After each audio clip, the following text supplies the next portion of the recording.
siapkan hati kami yang terdalam Tuhan. Kami mau berikan yang terbaik. Oh Jesus,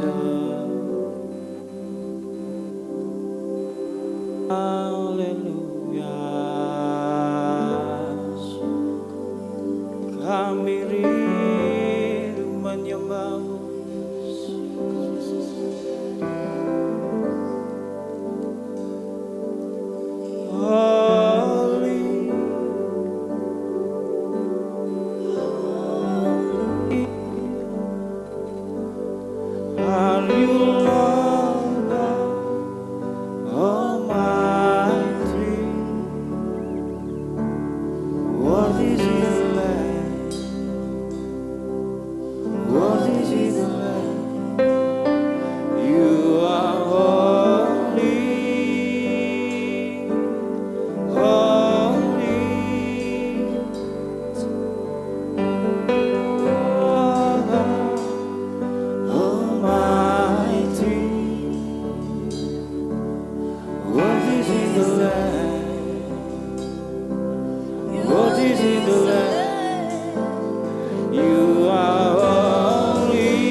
Kami berikan yang terbaik bagi Engkau pagi hari ini Bapa.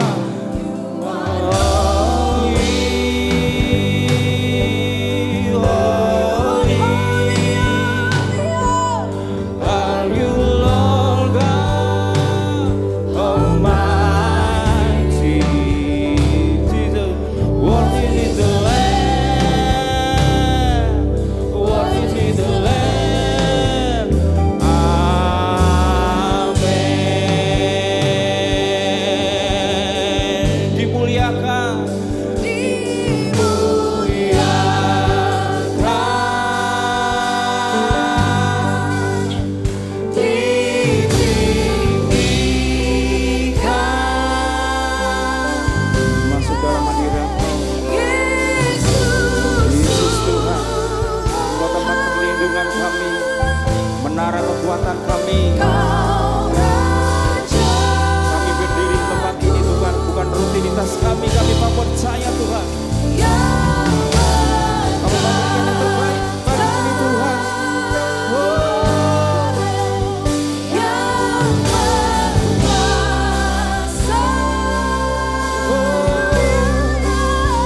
Yesus, mari angkat hatimu. Mari kita berikan suaramu pada pagi hari ini. Dimuliakan, diagungkan Engkau Allah kami Yesus.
Segala hormat, kemuliaan, keagungan, pujian, penyembahan hanya bagi Yesus Kristus. Amin. Yang mengasihi kami, yang menjadi manusia dan menyelamatkan kami. Terima kasih untuk bulan ini Tuhan, yang akan kami song-song dengan penuh sukacita, dengan sebuah perenungan bahwa banyak tahun kami sudah melewati bersama dengan Engkau. Dan kami bersyukur kami tetap setia menjadi murid Kristus sampai hari ini. Engkau memberi kami kekuatan untuk terus bertumbuh, terus belajar, berakar dan kuat di dalam iman. Pengharapan kami akan Engkau Tuhan Yesus Kristus.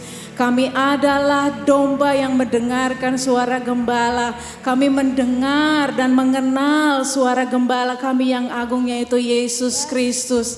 Terima kasih Tuhan, biar semua pujian, perkataan kami dalam nyanyian kami menjadi kata-kata ucapan iman yang menguatkan kami, membebaskan kami. Sama-sama katakan amin. Yang siap memuji Tuhan boleh tepuk tangan dan kasih salam kiri kananmu. Katakan selamat menyongsong Natal.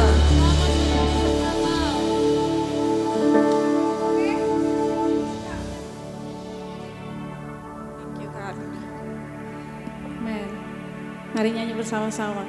Biar semua kata-kata dalam nyanyian kita menjadi rema, menjadi ucapan iman, pengakuan. Amin. Yang setuju katakan amin. Yes. Hidupku ada di tangan-Mu, Kau beri rancangan yang terindah. Tak hanya yang baik saja yang ku terima. Walau tubuhku diremukkan, walau jiwaku terkoyakkan, pujianku takkan terhenti. Roh-Mu yang memberi penghiburan.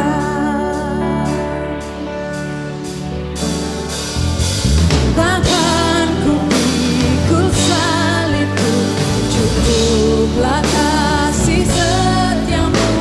Ku bertahan, Kau buatku teguhkan imanku. Yang mau bersyukur, ku mau selalu bersyukur.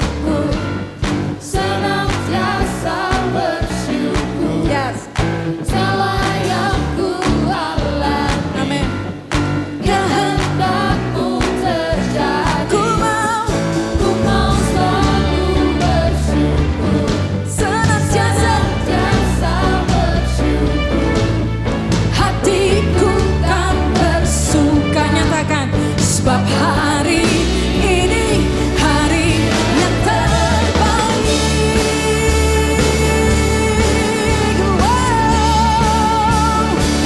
Walau tubuhku diremukkan, walau jiwaku terkoyakkan, pujianku takkan terhentikan. Roh-Mu yang memberi penghiburan.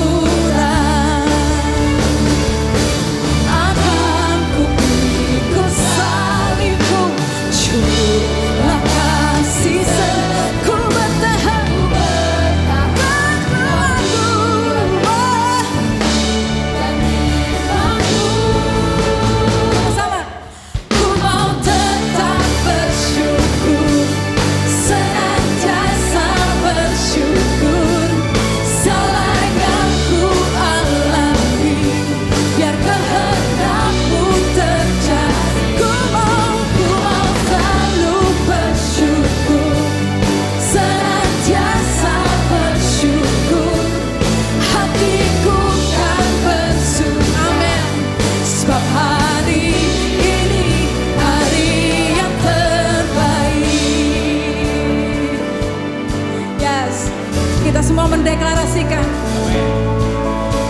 akan ku pikul salibku, cukuplah kasih setia-Mu. Ku bertahan, Kau kuatku, teguhkan imanku. Akan ku pikul salibku, cukuplah kasih setia-Mu. Ku bertahan, teguhkan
sama-sama. Hari ini hari yang terbaik. Lagi dong yang di atas, hari ini hari yang terbaik. Sama-sama yang di rumah, hari ini hari yang terbaik. Kita mau baca teks lagu ini sama-sama. Walaupun teksnya mana? Come on, walaupun ku.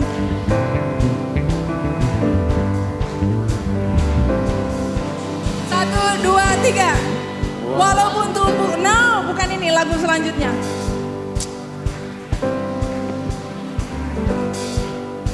Yang lagu kedua, Besti. Satu, dua, tiga.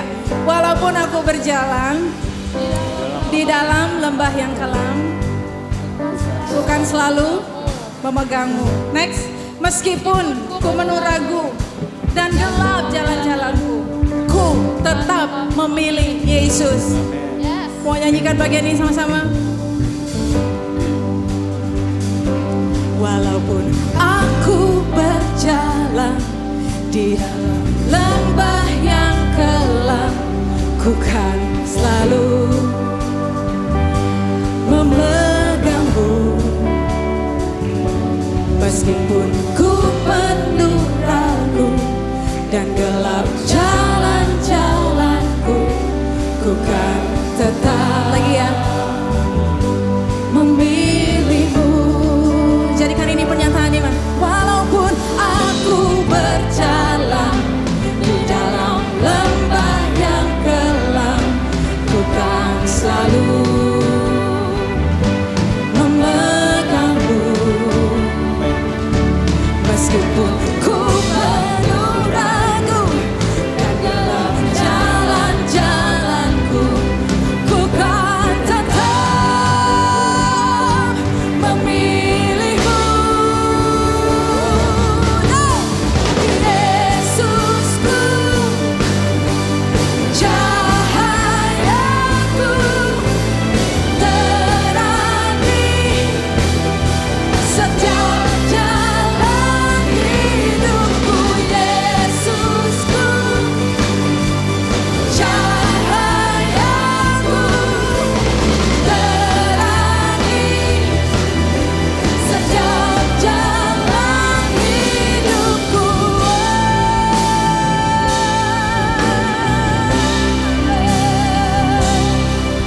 Hanya Kau Yesus, hanya Kau Yesus. Walaupun aku berjalan di dalam lembah yang kelam, ku kan selalu memegangmu. Meskipun ku penuh ragu dan gelap jalan-jalanku, ku kan tetap memilihmu. Walaupun ku berjalan di dalam lembah yang kelam, ku kan selalu memegangmu. Yes. Meskipun ku penuh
selama-lamanya kami tetap memilih dan memegang kebenaran-Mu yang menyatakan bahwa Yesus Kristus sudah menebus kami, menyelamatkan kami, memisahkan kami dari kerajaan gelap kepada kerajaan terang. Kami semua ada di sini.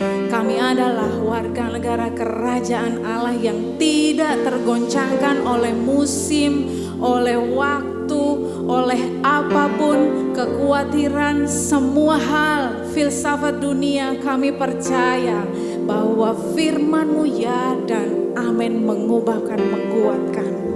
Yes God. Kami terus mengakui Engkau. Hanya Engkau yang besar, yang dahsyat. Mari sama-sama.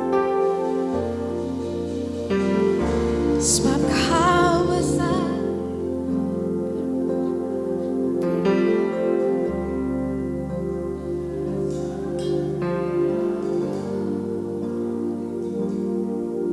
Tiada seperti Engkau, Engkau besar, perbuatan-Mu ajaib. Tiada seperti Engkau, tiada seperti Engkau. Saya mau kita ambil waktu ini bersama-sama. Tutup mata semua. Renungkan betapa, seperti lagu yang kita nyanyikan, betapa besar apa yang Yesus lakukan buat kita semua. Tidak ada seorang pun yang mampu melakukan hal itu. Gak ada seorang pun yang mencintai kita semua seperti Yesus. Gak ada seorang pun seperti Bapa kita di surga.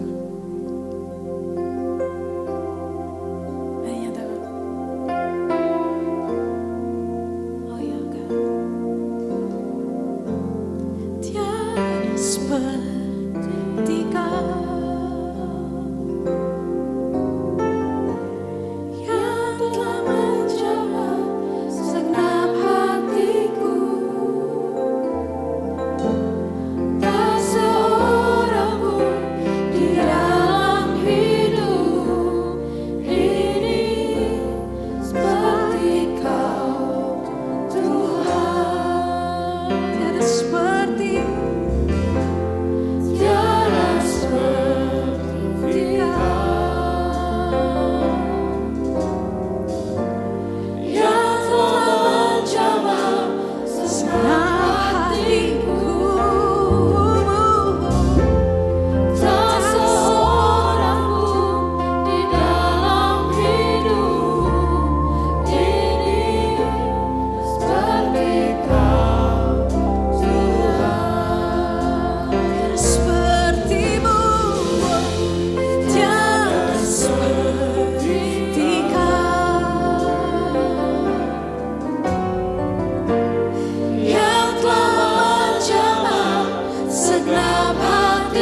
untuk menerimanya Tuhan. Untuk apa yang Yesus lakukan bagi Bapak, Ibu, dan saya ajak kita semua, we give you all the glory. We give you all the glory. We worship you, our Lord. You are worthy to be praised. Come on, sing it. We give you all. We give you all the glory. We worship you, our Lord. You are worthy to. Sama-sama. We give you all, we give you all, we give you all. We give you, we give you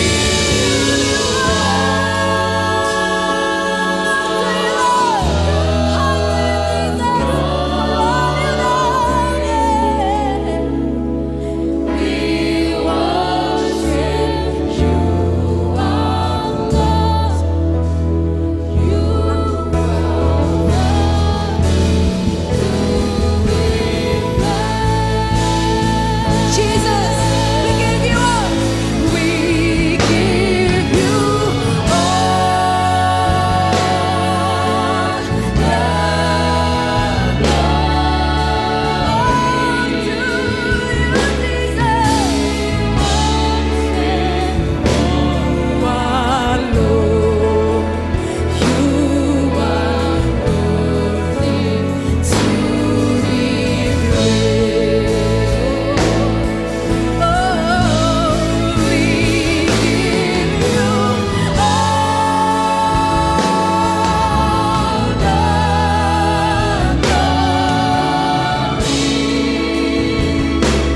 We worship you, our Lord. You are worthy to be praised. We give you all the glory. We worship you, our Lord. You are worthy to be praised. We give you all. We give you all the glory. We worship you, our Lord. You are worthy to be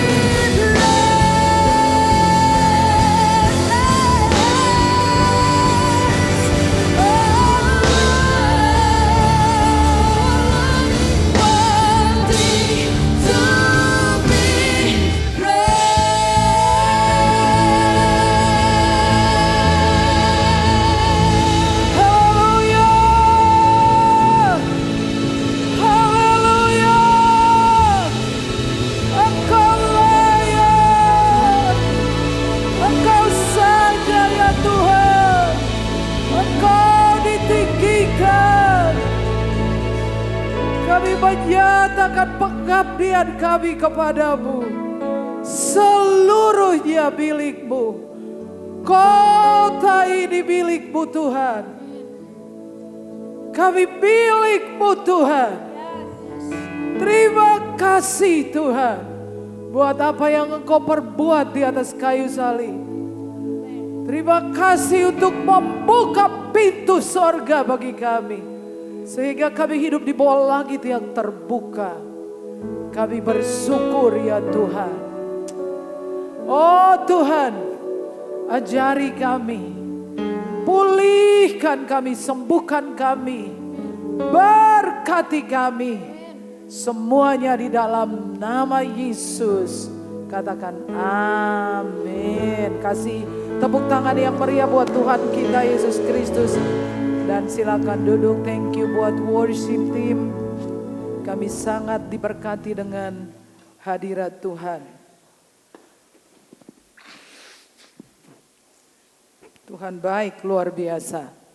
Selamat merayakan memasuki minggu-minggu Advent sepanjang bulan Desember ini, di mana kita memperingati peristiwa yang sangat besar di sepanjang sejarah dunia ini dan juga sejarah di surga. Ini catatan yang sangat penting di surga. Tidak ada lagi hal lebih penting dari ini.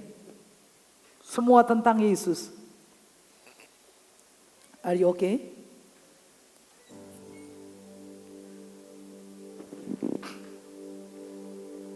Ya, kita baca ayat ini sama-sama. 3. Tetapi setelah, sama-sama, come on, 1, 2, 3. Tetapi setelah genap waktunya, maka Allah mengutus anaknya yang lahir dari seorang perempuan dan takluk kepada hukum Taurat. Saya fokus kepada genap waktunya. Setelah genap waktunya, ketika Alkitab khususnya dalam perjanjian baru yang kita punyai berbicara mengenai waktu, maka kita mengenal dua istilah tentang waktu atau dua kata tentang waktu. Yang pertama adalah kronos, yaitu waktu. Kronos adalah waktu yang bisa diukur dari detik, menit, jam, hari, minggu, bulan, dan tahun. Itu adalah kronos. Dan kairos berbicara mengenai saat, momen, kesempatan yang tepat, yang terbaik. Jadi kalau kita berbicara tentang waktunya Tuhan, kairos itu ada di dalam kronos. Dan tetap akan menjadi misteri tentang waktunya Tuhan.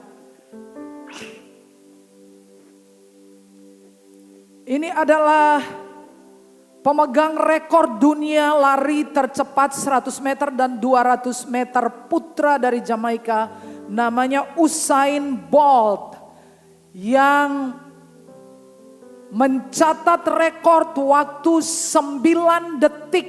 Lebih 9 detik, sekian. 83. Saudara bayangkan kalau saudara-saudara misalkan sedang berjalan kemudian tiba-tiba nemu uang 100.000 di lantai, di jalan. Lalu saudara membungkuk dan ambil uang itu.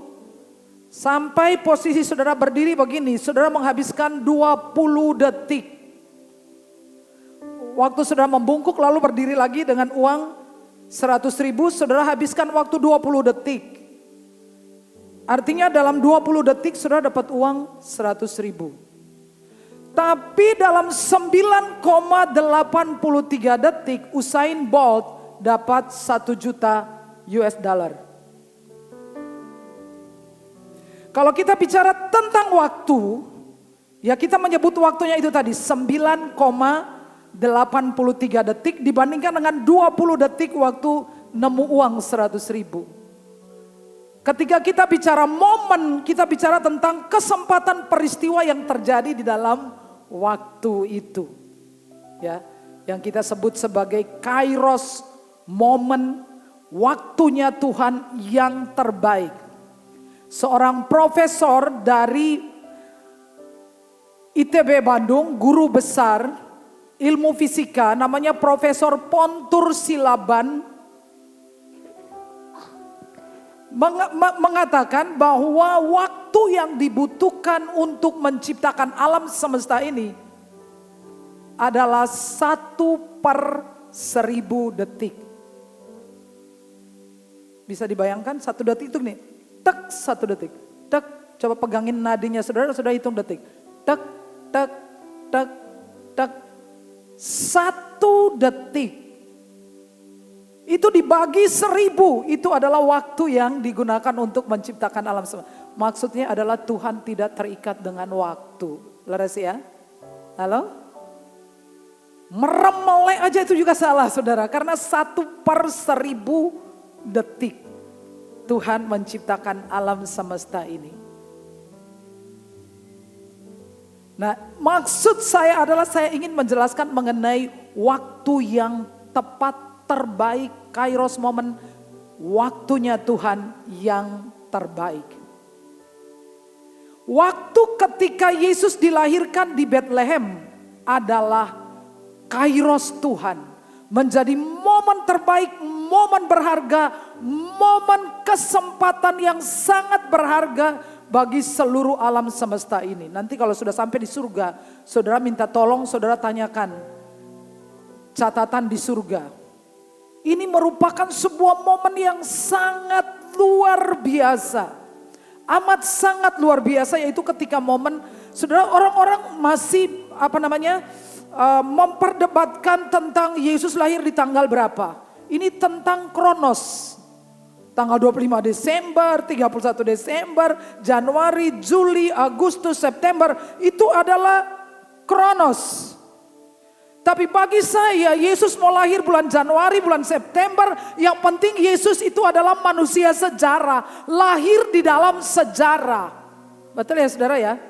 Amin. Tidak ada keraguan sama sekali tentang kelahiran Yesus. Jadi silakan mau merayakan Yesus di bulan apa itu tidak ada masalah. Tapi yang terpenting adalah momen ketika Yesus itu setelah genap waktunya Allah mengutus anaknya ke dalam dunia dan taat kepada hukum Taurat. Momen itulah, waktu itulah di antara kronos waktu Yesus lahir sampai nanti Yesus muncul di awan-awan. Itu adalah momennya Tuhan. Itu adalah kairos momen. Itu adalah waktu terbaik, kesempatan terbaik yang menjadi berkat besar bagi seluruh alam semesta ini.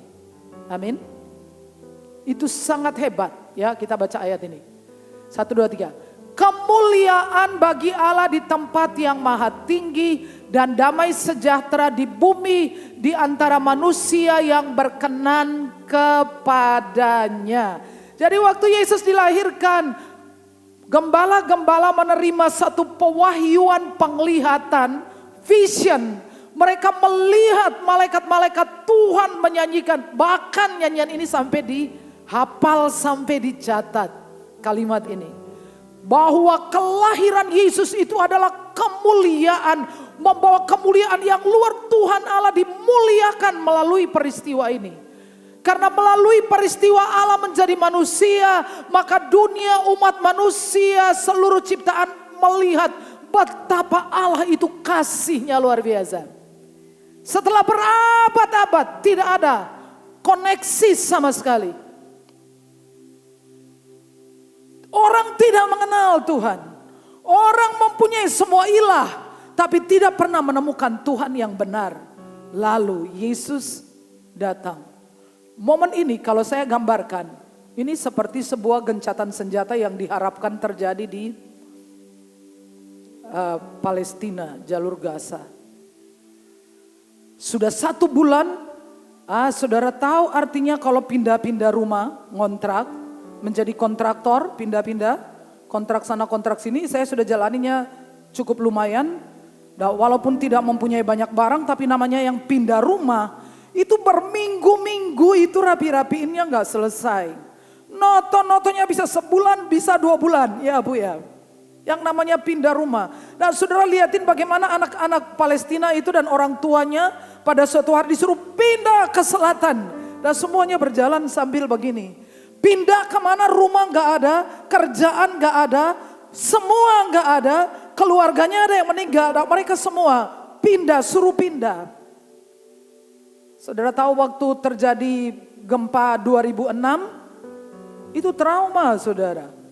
Trauma. Dan saudara, karena saya konselor, saya tahu tentang orang-orang yang mengalami trauma. Itu berat sekali saudara. Nah, anak saya waktu itu umur baru 5 tahun yang pertama. Dan malam itu saya ingat di sini dia ketakutan, kami lari cari hotel apa itu? Arjuna atau apa. Sampai di sana nggak mau pindah. Datang di gereja. Sini nggak mau lagi pindah ke rumah. Pindah. Malam itu gelap gulita. Dan ada lebih dari 1 bulan dia tidurnya di teras. Saking takutnya. Sampai waktu kami pergi ke Jogja lewat rumah-rumah itu runtuh. Dia bilang, Tuhan kamu kok jahat banget sih. Padahal aku ini nyembah kamu loh. Anak umur 5 tahun. Ya, itu trauma saudara. Trauma itu berat. Saudara bisa bayangkan? Kalau seandainya terjadi gencatan senjata. Kalau seandainya peperangan itu berhenti, itu artinya orang bisa kerja. Orang kembali ke tempat pekerjaan. Bisa cari makan. Bisa cari duit. Itu artinya orang-orang mulai disembuhkan dari trauma. Itu artinya orang bisa tidur nyenyak tanpa dikejutkan dengan suara roket atau bom. Tapi yang saya maksudkan jauh lebih melebihi itu. Ketika Yesus turun ke dalam dunia. Itu adalah momen yang sangat penting. Di mana hubungan yang berabad-abad putus. Dihubungkan kembali. Makanya malaikat bernyanyi. Damai sejahtera di bumi. Di antara manusia yang berkenan kepadanya. Momen ini juga mengapa disebut sebagai genap waktunya Tuhan, kairosnya Tuhan. Adalah saya gambarkan sebagai surga itu memberikan grasi. Orang berdosa diberikan pengampunan tanpa dibuka-buka salahnya apa. Hukumannya berapa itu enggak dicek. Ini terlalu banyak dosanya nih, tahun depan baru diampuni. Enggak saudara. Begitu saudara mengaku Yesus adalah Tuhan, diampuni. Grasi saudara. Saudara tahu tentang perempuan Filipina yang satu hari diancam hukuman mati di pengadilan Indonesia karena masalah narkoba, tapi kemudian dia dapat grasi. Bagaimana senangnya dia, nyawanya di ujung tanduk. Kita seperti itu saudara, tidak ada harapan. Sewaktu-waktu mati pasti pergi ke neraka, pasti. Lalu Allah yang baik itu membuka jalan, memberi anaknya supaya mati dan membayar dosa-dosa isi dunia ini. Ada sebuah cerita tentang seorang pria satu hari diadili karena malam-malam tengah malam menjelang subuh dia mengendarai mobilnya melebihi kecepatan maksimum lalu dia menabrak trotoar. Dan dia harus diadili. Ya, saya kira di Indonesia sekarang tidak ada pengadilan di jalan ya, tidak ada sekarang ya, harus di gedung pengadilan. Nah, waktu diadili dia membela dirinya, dia cerita bahwa dia baru saja kehilangan pekerjaan, istrinya melahirkan lalu istri mati, anaknya hidup. Jadi dia terburu-buru, dia mengemudi sampai tidak bisa berpikir bagaimana akhirnya nabrak trotoar. Sekarang apapun alasannya dia harus bayar denda karena mengemudi dan menabrak merusak trotoar. Tapi dia tidak mempunyai uang. Lalu hakim berdiri mengeluarkan dompet, mengeluarkan sejumlah uang, lalu membayar kepada pengadilan harga dari pelanggaran orang itu. Semua orang bengong. Lalu pengadilan selesai, dia berjalan keluar. Lalu dia menyadari seseorang membuntutinya. Waktu dia lihat hakim yang memutuskan perkaranya ada di belakang. Lalu merogoh kantongnya, mengeluarkan kunci mobilnya sendiri. Tukar mobilnya, ringsek, ini mobil. Tapi yang saya maksudkan, yang Yesus lakukan kepada kita jauh melebihi apa yang saya sampaikan mengenai orang itu. Kita sudah salah, kita sudah hancur, layaknya dihukum. Tapi Ia mengirim anaknya, membayar kita. Bayar dosa kita nggak bisa bayar sendiri. Sudah itu Dia memberikan kasih karunia. Kemampuan untuk menjalani satu kehidupan yang diberkati oleh Tuhan luar biasa. Katakan amin. Seperti anak yang hilang, yang sudah pergi memboroskan harta kekayaan orang tuanya. Dan terlunta-lunta lalu pulang kembali. Dan bapaknya tidak memberi waktu untuk membahas pelanggarannya. Tidak dibahas. Dia cuma mengatakan, "Bapak, aku salah. Aku minta ampun." Kan kita juga gitu, bapak-bapak, ibu-ibu ke anak-anak. Asal dia ngomong, "Aku salah. Aku minta ampun." Selesai. Hak-hak dipulihkan. Posisi dipulihkan. Diangkat jadi anak. Itu sungguh luar biasa. Kairos momen. Kenapa menjadi suatu momen yang luar biasa? Pada waktu yang tepat, momen yang tepat. Karena momen itu terjadi juga pada saat yang sama di kematian Yesus. Maka firman Tuhan berkata, ruang Maha Kudus terbuka, tirai terkoyak selama lebih dari 2000 tahun. Ruang itu tertutup, hanya imam besar yang bisa pergi ke sana. Orang biasa nggak bisa. Imam besar kalau dia tidak hati-hati, kalau dia masuk di sana tuh kakinya harus diikat dengan giring-giring. Supaya kalau orang tunggu di luar kelamaan gak bunyi, itu berarti harus diambil, mungkin udah mati. Tapi ketika Yesus mati, tirai itu terkoyak. Itu adalah momen di mana keimamatan Harun sudah selesai. Dan imam besar yang agung Yesus Kristus menjadi imam menurut golongan Melkisedek, tidak berawal, tidak berakhir. Kita baca ya, 1, 2, 3. Lalu berserulah Yesus dengan suara nyaring dan menyerahkan nyawanya. Ketika itu tabir bait suci terbelah 2 dari atas sampai ke bawah. Ini maksudnya, saudara. Maksudnya Allah yang misterius itu menyatakan diri kepada kita. Maksudnya bahwa kita orang biasa, bukan golongan imam, bukan Lewi, bukan turunan langsung bangsa Israel.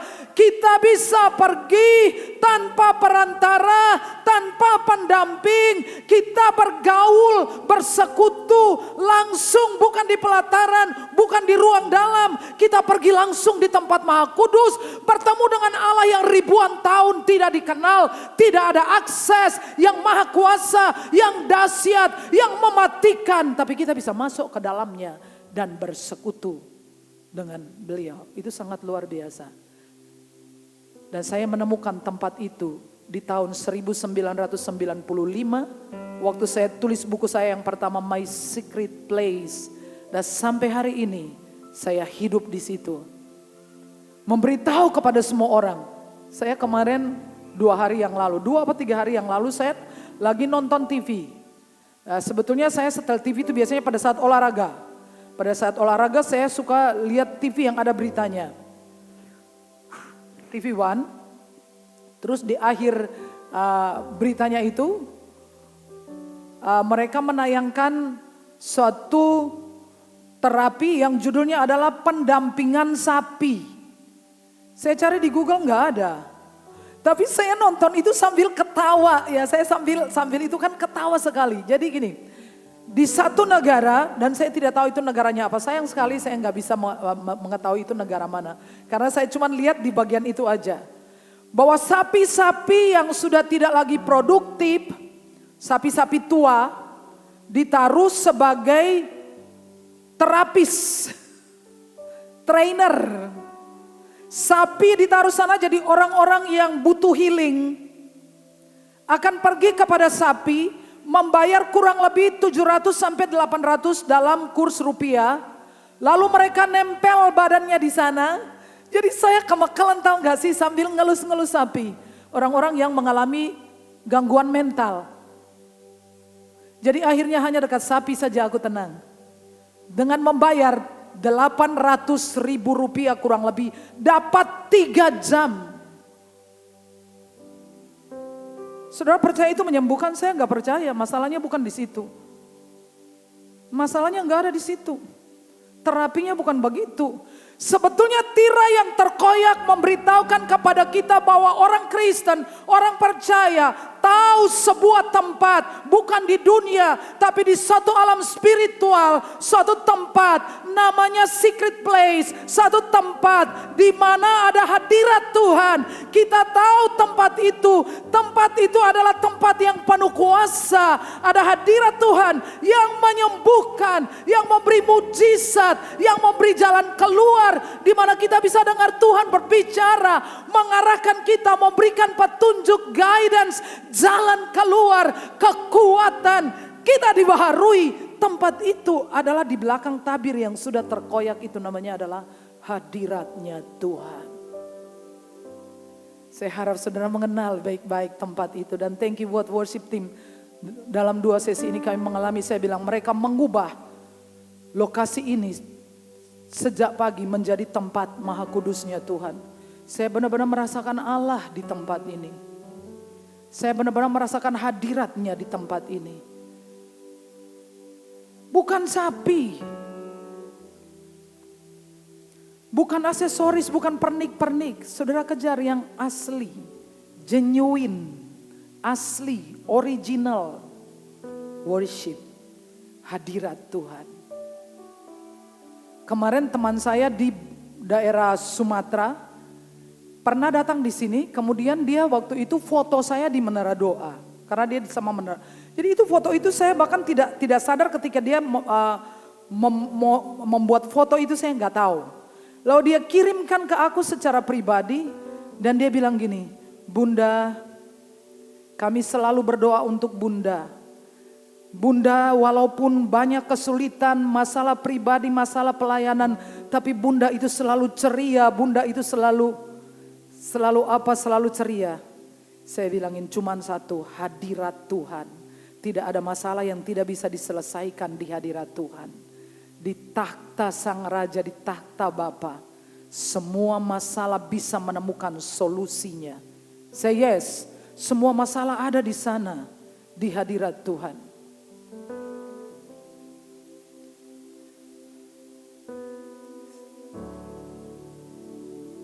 Saya pengen izinkan Mbak Ika menyanyikan lagu ini dan kita renungkan.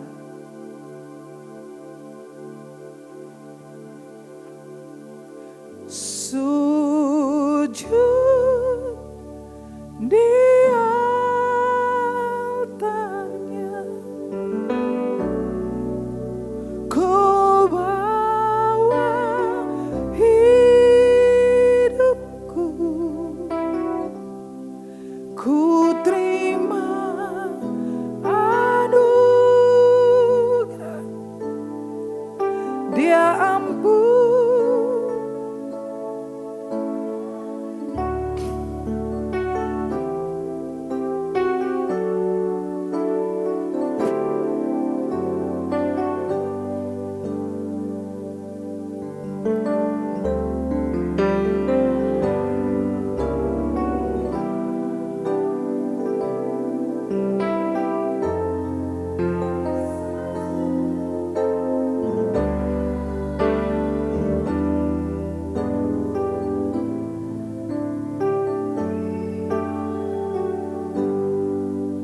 Kenapa momen itu dianggap sangat hebat, sangat luar biasa?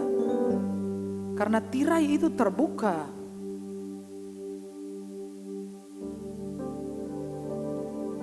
Saya cerita tentang Deborah. Hai Deborah. Deborah itu lulusan cum laude UGM. Kasih tepuk tangan untuk Deborah. Tapi anak ini mengalami masalah yang cukup berat buat dia ya. Saya baru pernah melepaskan orang yang ikatannya begitu komplit, paket komplit. Karena tumbuh di lingkungan keluarga yang bukan Kristen.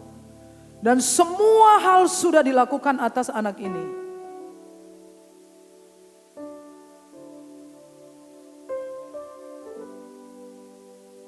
Tapi makin ke sini, saudara tahu satu aja yang dia belajar adalah worship. Ya Deborah ya, worship. Dan menurut saya sangat sulit untuk menemukan karena kan kebanyakan itu peristiwa terjadi waktu dia masih kecil. Trauma iya, okultismenya juga full. Jadi kita kayak peta buta untuk mencari tahu anak ini apa dan sedikit demi sedikit Tuhan mulai ungkapkan. Saudara harus tahu bahwa kadang-kadang tumpang tangan saja tidak selesai. Makanya konseling itu penting. Dan sangat sulit untuk dia mengalami hadirat Tuhan. Tapi dia begitu rindu dalam keadaan yang terbatas itu. Dia bisa lulus cum laude UGM. Luar biasa, Tuhan baik kepada Deborah. Dan ya, belum lama ini saya menemukan tentang pada waktu kecil. Itu dia pernah mengalami gangguan di tulang. Lalu orang tuanya mencari orang pintar dan memasukkan tongkat secara goib. Ya Deborah ya, di punggungnya. Dan itu sebabnya saya nggak tahu setiap kali didoakan mesti punggungnya panas. Mesti punggungnya panas. Tapi ketika mulai terjadi pelepasan itu dilepasin, ini dilepasin. Sekarang Deborah mulai menikmati hadirat Tuhan. Benar ya Deborah ya. Dia mulai bisa mendengar Tuhan berbicara. Dia mulai bisa mendengar suara Tuhan. Dia cinta Tuhan, dia cari Tuhan tapi dia gak bisa dengar suara Tuhan. Dia gak bisa fokus penyembahan, gak bisa masuk hadirat Tuhan. Tetapi ketika hal-hal itu disingkirkan, dia pergi ke tempat Maha Kudus dan Tuhan mulai pulihkan dia. Jadi Deborah itu punya pengalaman sangat unik, belum pernah saya ketemu seperti itu. Deborah itu bahkan sampai tidak bisa mengidentifikasikan perasaannya. Dia tidak tahu tentang senang seperti apa, susah seperti apa. Itu kasus yang rumit sekali bagi saya. Tapi Tuhan mulai menerobos kehidupannya. Pada waktu dia mulai terus mencari hadirat Tuhan. Dan saya gembira ya. Saya juga berterima kasih untuk teman-teman yang mendampingi dia. Oma Tante, Ci Lili, ya, Ci Vera, Ci Susi yang mendampingi Deborah siang dan malam bawa ke sana geret kemari. Tapi Tuhan bekerja dalam hidup Deborah. Tuhan ada di tengah-tengah kita. Saudara harus belajar rahasia ini. Amin. Amin. Supaya saudara itu wajahnya seger. Enggak kayak wajah orang putus asa ya Pak Anton ya. Nyanyi lagu gembira tapi mukanya kayak orang putus asa. Itu kata Om Anton ya. Lagunya gembira, ku mau selalu bersyukur tapi mukanya kayak orang putus asa. Ku mau selalu bersyukur tapi wajahnya kelihatannya kayak orang baru diputus pacar ya. Sebab imam besar tentang tirai yang terkoyak. Saya mau berhenti di sini saja. Sebab imam besar yang kita punya bukanlah imam besar yang tidak dapat turut merasakan kelemahan-kelemahan kita.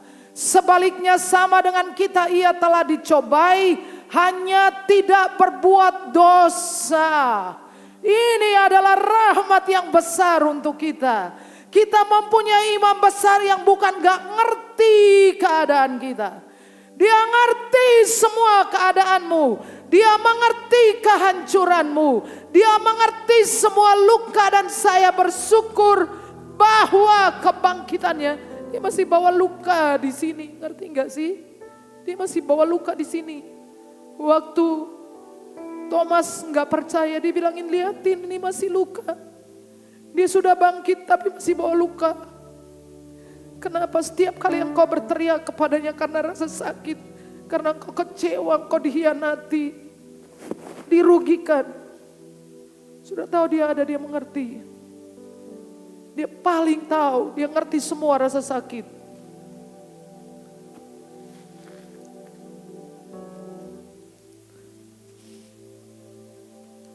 Dan saya senang dia masih membawa luka itu. Karena tidak semua orang bisa mengerti saudara, ya. Karena kadang-kadang mungkin orang akan menganggap saudara menghabiskan waktu mereka. Karena saya tahu orang yang kemudian dia cari kerjaan buat temennya, dapat kerjaan. Tapi temen itu setiap hari telepon dan mengeluh tentang pekerjaannya, tentang majikannya, tentang apa segala macam. Satu hari temen yang cari pekerjaan ini Langsung ngamuk, semprot orang itu lewat telepon dan kemudian diblokir. Saudara tahu tidak banyak orang yang mau menyediakan waktu dan mendengarkan orang dengan persoalan yang berulang-ulang kayak roller coaster, muter terus. Tidak banyak orang, tapi kita punya juru selamat yang mengerti kita. Makanya saudara punya lagu Allah mengerti, Allah peduli. Karena itu, sebab itu marilah kita dengan penuh keberanian menghampiri takhta kasih karunia. Supaya kita menerima rahmat dan menemukan kasih karunia. Untuk mendapatkan pertolongan kita pada waktunya. Saya bilang pada Bora, Tuhan Yesus sayang kamu. Kadang-kadang dia cari hadirat Tuhan sampai putus asa. Dan dia sering menyalahkan. Dia bilang, enggak, Tuhan Yesus yang pengen ketemu kamu, bukan kamu. Tapi setan menghalangi kamu untuk menikmati tempat suci itu, hadirat Allah itu. Tuhan mencintai Deborah, Tuhan mencari Deborah. Dan kita semua banyak Deborah yang lain. Banyak orang mengalami masalah secara mental. Tapi saya bersyukur Deborah beda karena dia mencari Tuhan. Dia cari Tuhan. Saya tadi dikirim pesan nanti setelah ini Deborah mau langsung ke menara doa. Mau ngikutin saya sampai nanti saya bawa pulang kamu. Dia lapar dan haus akan hadirat Tuhan. Saya sangat bangga dengan Tuhan yang begitu mencintai Deborah, mencintai kita semua. Kan gak masuk akal bagi saya. Dia dalam keadaan yang seperti itu bisa lulus cum laude. Sulit fokus, sulit apa-apa. Tapi Tuhan menerobosi kehidupannya. Ada Yesus yang memikirkan nasib saudara. Mari dengan penuh keberanian menghampiri takhta kasih karunia.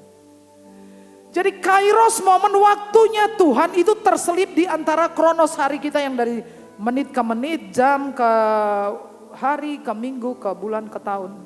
Momennya Tuhan ada di antara itu. Dan itu adalah misteri, kita nggak tahu. Kita nggak tahu sampai kapan. Tetapi ini adalah momen di mana kita harus memberitahu semua orang tentang tempat itu, supaya nggak nyari sapi, ya, amin ya, nggak usah nyari sapi. Mau nyari sapi itu mungkin di New Zealand, saudara harus ngurus visa saudara, harus ngurus paspor, harus bayar pesawat, makan di sana mahal, lalu bayar 800.000, ngelus-ngelus sapi. Saudara harus kasih tahu semua orang tentang tempat ini, tempat yang menyembuhkan, di belakang tirai yang sudah terkoyak. Beritahu setiap orang bahwa kairos momen mengingatkan kita waktu itu terbatas. Sangat terbatas. Amat sangat terbatas. Apakah saudara memikirkan tentang orang-orang yang mati sia-sia, belasan ribu orang meninggal di Palestina? Apakah saudara mendoakan mereka? Enggak. Tapi saya membuat sebuah konten cuma 1 menit aja tentang hal ini. Lalu saya posting di TikTok. Dalam beberapa jam 350.000 orang ngelihat konten itu, 20.000 yang nge-like. Lalu tadi malam di take down sama TikTok. Tapi saudara tahu bahwa di konten itu saya mendapatkan doa dari teman-teman muslim itu ribuan mendoakan saya, 20.000 nge-like. Karena apa? Karena saya sebetulnya nggak ngomong apa, saya cuma ngomong bahwa Palestina itu tidak semuanya Muslim. Palestina itu 7-10% Kristen. Dan saudara tahu, mungkin mereka juga mati, benar nggak? Benar nggak? Rumah sakit Kristen juga hancur. Orang-orang Kristen menderita. Jadi menurut saya nggak usah ngeritik orang yang kirim bantuan. Menurut saya orang Kristen daripada peringatan Natal, kirimlah juga bantuan untuk saudara Kristen. Kenapa nggak sih? Saya cuma ngomong itu, tahu nggak? Saya di take down sama TikTok. Jadi saya merasa menyesali kenapa hal itu terjadi. Kan ada orang Kristen di sana. Itu kan masalahnya seperti mengejar tikus tapi rumah dibakar. Rumah itu nggak cuma ada tikusnya, ada televisi, ada handphone, ada kakek nenek, itu semua dimusnahkan. Udahlah, jangan panjang lebar. Tapi ingat ini, waktu terbatas. Orang-orang Palestina itu sudah meninggal belasan ribu. dan apakah mereka selamat? Itu pertanyaan yang penting. Apa kontribusi orang Kristen? Apakah kita mendoakan atau kita menghabiskan waktu untuk debat nggak ada ujungnya? Waktu kita akan terbatas. Tuhan sangat baik, Allah sangat baik. Tetapi ketika sangkakala berbunyi dan Yesus muncul, maka pintu anugerah itu tertutup. Kita tidak akan lagi melihat anugerah selain murka Allah. Jadi waktunya adalah sekarang. Beritakan Injil. Selamatkan keluarga kita. Saya hanya titip ini saja untuk kita. Bagaimana cara kita mengerti kesempatan waktu terbaik Tuhan. Saudara, hidupi panggilan sebagai saksi dari Injil. Hiduplah dalam kasih karunia, hiduplah dalam ketaatan, berjaga-jagalah dan berdoa. Karena kita nggak pernah tahu, setiap momen itu nggak tahu apa yang akan terjadi, apa yang Tuhan akan kerjakan. Tapi hiduplah dengan cara ini. Amin. Sujud di altarnya, ku bawa hidupku, ku terima anugerahnya, Dia ampuniku dan bebaskanku. Dia ubah hidupku, barui hatiku, sesuatu terjadi, sadarkah di antaranya. Sujud di altarnya,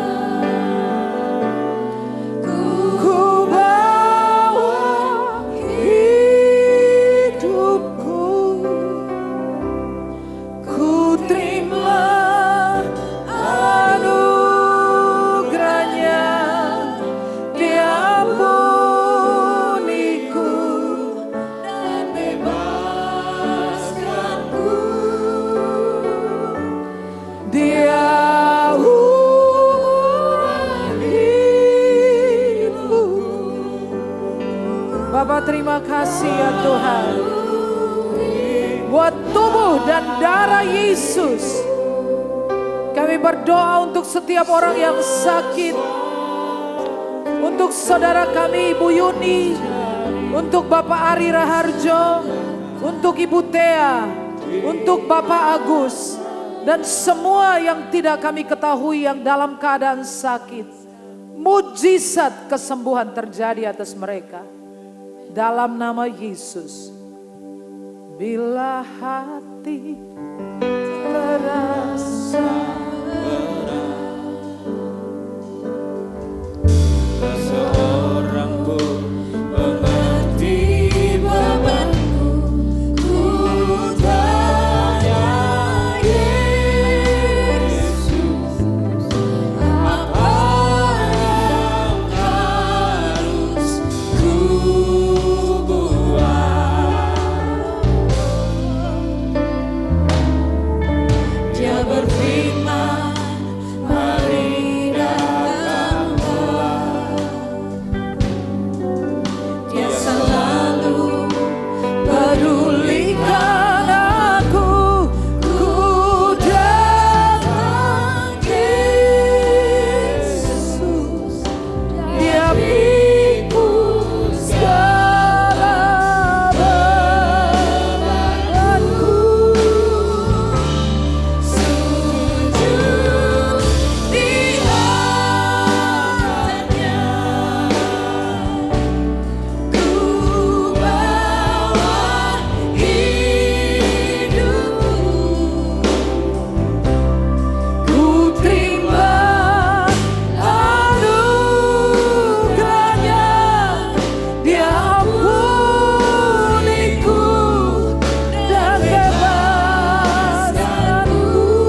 berdiri jemaat Tuhan. Ambillah roti dengan tangan kanan saudara. Sebab apa yang telah aku teruskan kepadamu telah aku terima dari Tuhan, yaitu bahwa Tuhan Yesus pada malam waktu ia diserahkan mengambil roti dan sesudah itu ia memecah-mecahkannya dan berkata, inilah tubuhku yang diserahkan bagi kamu, perbuatlah ini menjadi peringatan akan aku. Dalam persekutuan dengan tubuh Yesus Kristus, makanlah dalam nama Yesus.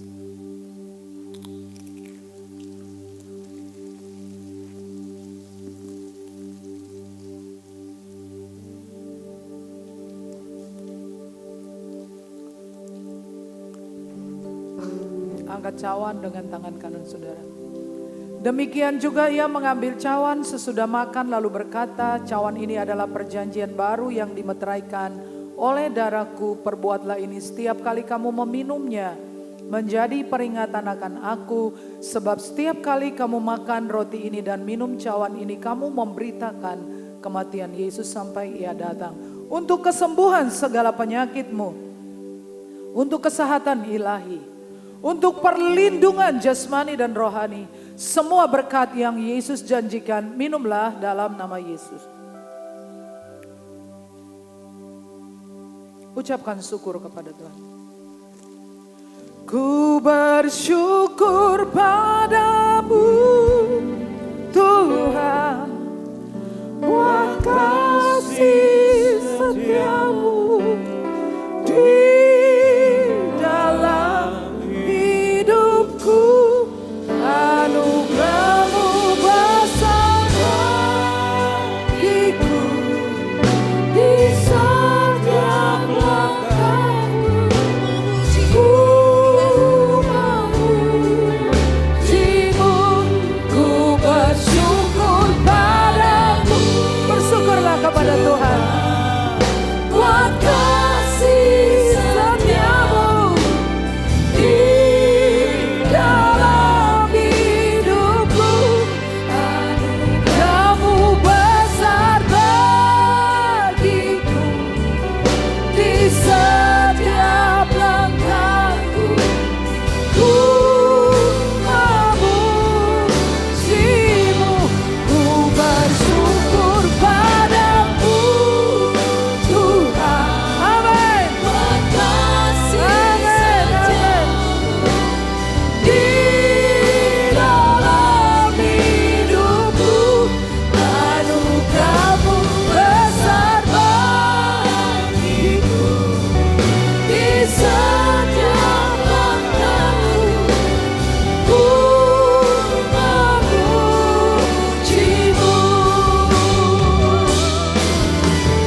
Ku memujimu. Ku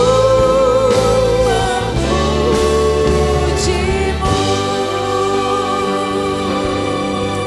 Dalam nama Tuhan Yesus, semua orang yang diberkatinya berkata amin. Silakan duduk kembali Bapak Ibu pada ibadah Natal.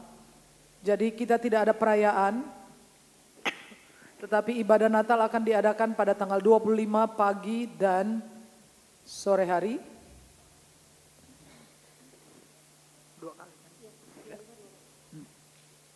Di tanggal 25 ada 2 kali ibadah Natal, pagi dan sore.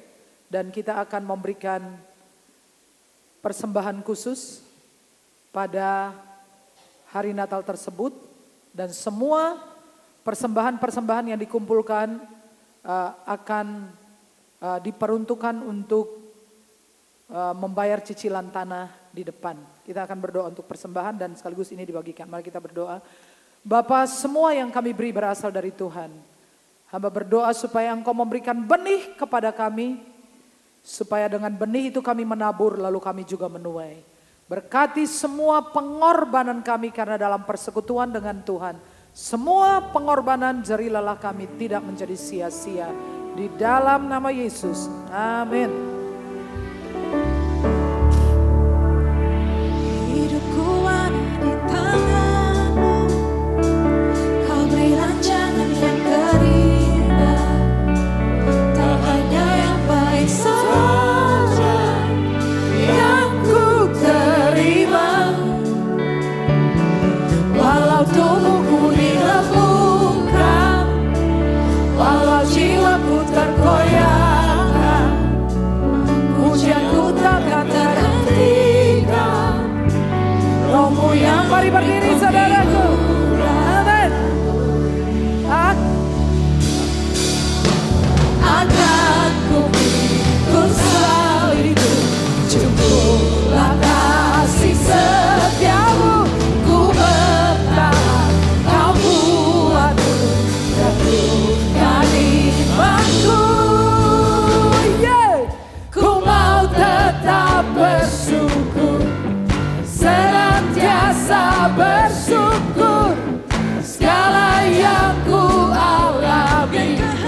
bisa nyanyi seperti orang bersyukur gimana sih? Bisa ya? Oke, amin? Ya, oke. Kasih yang terbaik. Yeah! Walau hidupku bergoyang, walau jiwaku bergoyangkan, pujianku akan terhentikan, Rohmu yang memberi penghiburan. Akan ku pikul salibku, cukuplah kasih setiamu, ku bertahan, kau kuatku, teguhkan imanku. Yeah! Ku mau tetap bersyukur, senantiasa bersyukur, kala yang ku alami kehendakmu terjadi. Ku mau selalu bersyukur, senantiasa bersyukur, hatiku tak bersuka kembali. Ku mau selalu bersyukur, senantiasa bersyukur, segala yang ku alami, biar kehendakmu terjadi. Ku mau selalu bersyukur, senantiasa bersyukur, hatiku kan bersuka, sebab hari ini hari yang terbaik. Hari yang terbaik.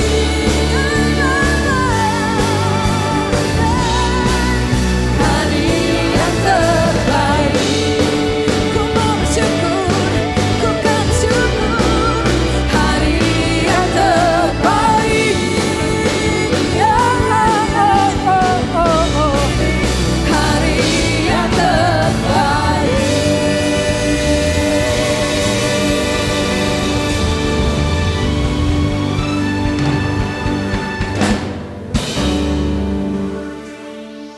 Haleluya, syukur bagimu ya Tuhan. Amin. Terima kasih Tuhan. Bapa di surga, kami mengucapkan rasa puji syukur dan terima kasih atas hadirat-Mu di tengah-tengah kami pada siang ini ya Tuhan. Kami boleh merasakan jamahan-Mu ya Tuhan, melalui kebenaran firman yang sudah boleh kami terima. Ya Tuhan, berkatilah benih firman yang sudah kami terima ini ya Tuhan. Dan biarlah hidup kami ya Tuhan menjadi kitab terbuka yang terbaca baik oleh orang yang belum mengenal akan Juru Selamat kami ya Tuhan. Bapa di surga, berkatilah pula hamba-Mu Pastor Sarah Terima Antoni ya kasih Tuhan, ya Tuhan. yang telah Tuhan pakai luar biasa untuk menyampaikan Terima kebenaran kasih, firman-Mu terima ya kasih. Tuhan. Kiranya kuasa dan penyertaan-Mu ya Tuhan Amin. senantiasa menyertai di dalam pelayanannya ya Tuhan. Banyak jiwa yang dimenangkan ya Tuhan melalui Amin. pelayanannya ya Tuhan. Begitu juga dengan suami dan anaknya. Amin. Tuhan juga yang akan senantiasa menjaga dan memelihara di dalam kehidupannya ya Tuhan. Tuhan, kami juga melepaskan berkat untuk bangsa kami, di mana sebentar lagi bangsa kami akan menjalani pesta demokrasi ya Tuhan. Ya, Oh Bapak. Tuhan, berkatilah ya Tuhan untuk para penyelenggara pelaksanaan pemilu ya Tuhan. Amin. Agar nantinya dapat tetap menjaga netralitas. Pemilu dapat berlangsung dengan aman dan damai. Dan kami percaya Tuhan, Tuhan sendiri yang akan menentukan dan memilih pimpinan nasional yang terbaik untuk membawa bangsa kami ini ya Tuhan. Amin. Menjadi bangsa yang semakin maju, membawa kedamaian dan keadilan di seluruh aspek kehidupan berbangsa dan bernegara di bangsa kami ini ya Tuhan. Terima kasih Tuhan. Seluruh doa dan harapan ini ya Tuhan kami naikkan hanya di dalam nama Yesus Kristus. Haleluya. Amin. Coba Tuhan pulanglah dengan selamat dan terimalah berkat Tuhan. Tuhan memberkati engkau dan melindungi engkau. Tuhan menyinari engkau dengan wajahnya dan memberi engkau kasih karunia. Tuhan menghadapkan wajahnya kepadamu dan memberi engkau damai sejahtera. Semua yang diberkati mengatakan amin. Berdoalah sebelum meninggalkan tempat ini.